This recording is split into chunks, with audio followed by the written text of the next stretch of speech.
Coming up on Carolina Insider. Schools are short on a critical resource. A legal alternative to marijuana is shifting the CBT and vape market. It's basically just a restructured high. But first, a new vaccination site is opening next week. Carolina Insider starts now.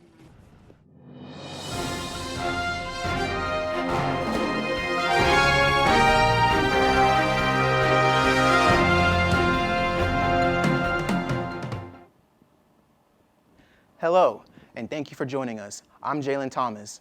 Our top story today: if you're having trouble finding a COVID-19 shot, a solution may be coming your way soon. A new federal mass vaccination site will be opening next Wednesday at the Columbia Place Mall on Two Notch Road. The new site will have the ability to administer 1,000 doses a day to anyone 16 and older, according to the White House. The program is designed to create more vaccination sites in high-risk communities. We don't know how they'll organize registration just yet, but when we do, we'll let you know. As more vaccines become available and the COVID crisis lessens, more students will return to schools across America. But what will they find when they get there? As Hollis Brescher explains, here in South Carolina, there may not be enough teachers to go around. South Carolina is losing so many teachers each year, the issue is deemed a crisis. Report from the Center for Educator Recruitment, Retention, and Advancement found almost 6,000 teachers left their classrooms in 2020. Those departures are going up, the students entering the professions going down, and then that gap just keeps widening. To say this is, this is a new thing, it's not. Almost 700 teachers have left their jobs in the last 4 months. Almost 170 educators every month since October. A first-of-its-kind mid-year school report showed the numbers are not getting better. Dr. Jennifer Garrett, the head researcher for the Center for Educator Recruitment, Retention, and Advancement, felt a mid-year report was important for this school year. When you ask and then you report the numbers in February and it's, no improvement or maybe a little bit of improvement, it's just like, oh, wow, this is bad. State lawmakers have proposed a new bill that would allow districts to fill up to 25% of their teaching positions with non-certified individuals, as long as certain education and work experience criteria are met.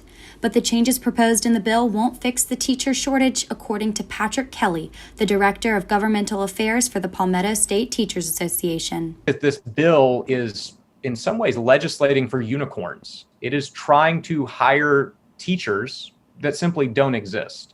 So 3590 will literally fill 0.01% of the teaching positions in South Carolina. In 2019, teacher departures were over 7,000 for the state. For Carolina Insider, I'm Hollis Brescher. South Carolina lawmakers are discussing that bill and many others, trying to make an important deadline. Here with that and more in Pure Politics is Robbie Greenwald. Robbie?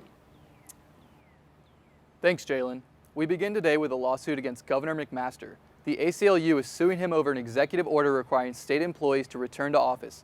The lawsuit claims it unfairly impacts women, caregivers, people with disabilities, and Black people. The Department of Administration disputes those claims and says it's working to ensure safety for all employees.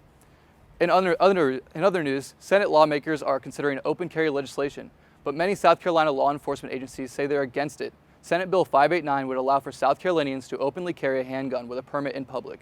According to interviews with the state newspaper, Richland County Sheriff Leon Lott, Columbia Police Chief Skip Holbrook, and the Chief of State Law Enforcement Division Mark Keel have all expressed concerns about the bill. Keel worries that open carry will lead to more tragic interactions with law enforcement and the public and will create more dangerous situations.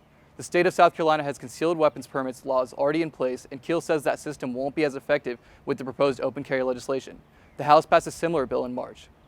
Another thing lawmakers have to take into consideration is timing. Today, the South Carolina State House's crossover deadline. Any bill that passes after today will require a 2/3 vote in the other chamber to be considered. The change will make it hard for more controversial bills to pass, such as the hate crime bills or medical marijuana. And that's it for today's politics. Back to you, Jaylon. Thanks, Robbie. A different product designed to get people buzzed may have you wondering whether it's legal or not.